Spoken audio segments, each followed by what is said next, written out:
If you're over 70 and rely on your free bus pass, what I'm about to reveal could completely change how you travel in 2025. Some of these changes might shock you, and there's one rule that 8 out of 10 pensioners don't even know about. Stay with me until the end, because I'll show you exactly how to protect your travel benefits. Hello and welcome back to Smart Pension UK, the channel where we break down everything you need to know about pensions, benefits, and financial planning for your retirement years. I'm here to help you navigate the often confusing world of pensioner entitlements, and today's topic is absolutely crucial. We're diving deep into the over-70 bus pass rules, and let me tell you, 2025 has brought some significant changes that every pensioner needs to understand. Whether you use your bus pass daily or just occasionally, these updates will affect you.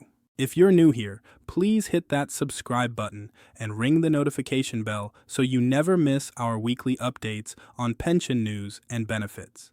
And if you find this video helpful, give it a thumbs up and share it with other pensioners who need to know this information.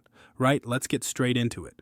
First, let's quickly recap what the older person's bus pass actually is, especially for those who might be new to this benefit.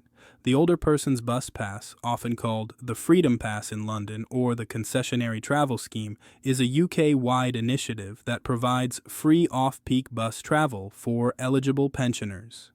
In England, you become eligible once you reach the state pension age, which is currently 66 for both men and women. However, in Scotland, Wales, and Northern Ireland, the rules can differ slightly. The pass allows you to travel for free on local buses throughout England after 9:30 a.m. on weekdays and all day on weekends and public holidays. In London, the scheme is even more generous, offering free travel on buses, tubes, trams, and some rail services at any time of day. For many pensioners, this isn't just a nice perk, it's a lifeline.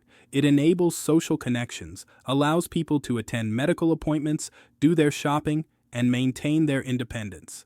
Research shows that free bus travel significantly improves the quality of life for older people, reducing isolation and promoting physical activity. But now, let's talk about what's changing in 2025. The first major change concerns eligibility ages, and this is something that's been gradually shifting over the past few years. As we know, the state pension age has been rising, and your bus pass eligibility is directly tied to this. Currently, you need to be 66 to qualify for a bus pass in England. However, this is scheduled to increase to 67 between 2026 and 2028. Now, what's new for 2025? Well, we're in the transition period, and some people born in specific months are finding themselves in a confusing position. If you were born between March and April 1960, you may have a different qualifying date than someone born just a month earlier. The key change is that local authorities are now being much stricter about verifying ages and ensuring applications are only processed from the exact qualifying date. Previously, some councils had grace periods or processed applications early, but this is being tightened up. My advice? Check your exact state pension age on the government website. I'll put the link in the description below, and mark your calendar for when you can apply. Don't assume you're eligible just because you've turned 66. The exact date matters. Now, here's where things get interesting and potentially confusing. The bus pass scheme has always varied by region, but in 2025, these differences are becoming more pronounced. In England, the rules remain largely the same, free off-peak bus travel. But here's what's critical. Off-peak times are being more strictly enforced by some bus operators. We're hearing reports of certain companies cracking down on pass usage during morning rush hours, with some drivers refusing to accept passes before 9:30 a.m., even by a few minutes. In Scotland, the scheme has always been more generous, with free bus travel available all day. Good news! This isn't changing in 2025, and it still includes travel throughout Scotland without time restrictions. Wales also maintains its all-day free travel scheme for those over 60. Yes, you heard that right. In Wales, the eligibility age is still 60, not linked to state pension age. This remains unchanged for 2025. Northern Ireland continues to offer free travel at 60 for women and 65 for men, though this is gradually equalizing. The big question we're getting is, What if I live in England but want to use my pass in Scotland? Generally, your pass works across the UK, but it's subject to the rules of where you're traveling, not where you live. So, an English pass holder can travel all day in Scotland, but a Scottish pass holder is still restricted to off-peak times in England. The third major change for 2025 relates to how you apply for and renew your bus pass, and this is really important.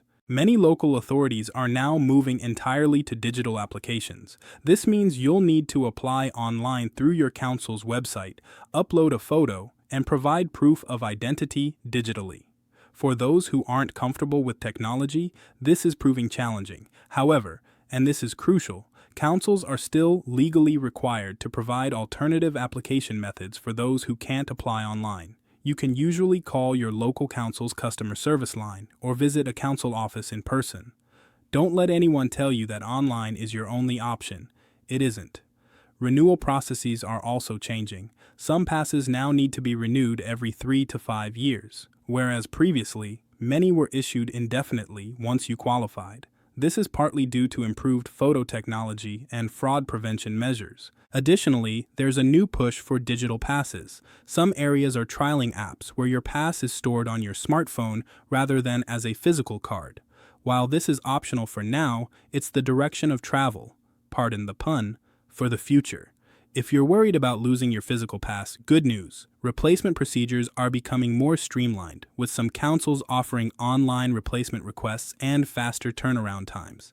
Here's a change that many people don't know about, and it affects those who need assistance when traveling. If you have a disability and need someone to travel with you, you may be eligible for a companion pass. This allows your companion to travel free alongside you. In 2025, several councils are updating their criteria for who qualifies for companion passes. Previously, the rules were quite vague, often requiring a doctor's note or disability assessment. Now there's a more standardized approach being rolled out. You'll typically need to demonstrate that you require assistance with mobility, navigation, or personal care while traveling.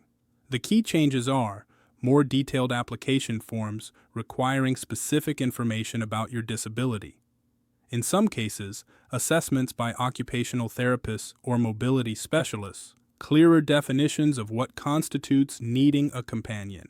If you already have a companion pass, check with your local authority whether you need to reapply under the new criteria or if your existing pass will be honored. This varies by council.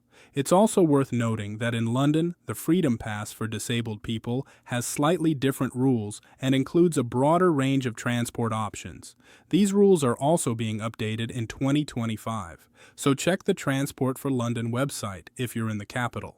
Now, let's clear up some common misconceptions, because there's a lot of misinformation floating around about what's supposedly changing in 2025. First, the bus pass is not being means tested. I've seen rumors suggesting that pensioners with higher incomes might lose their free travel. This is completely false. The bus pass remains a universal benefit based solely on age, not income.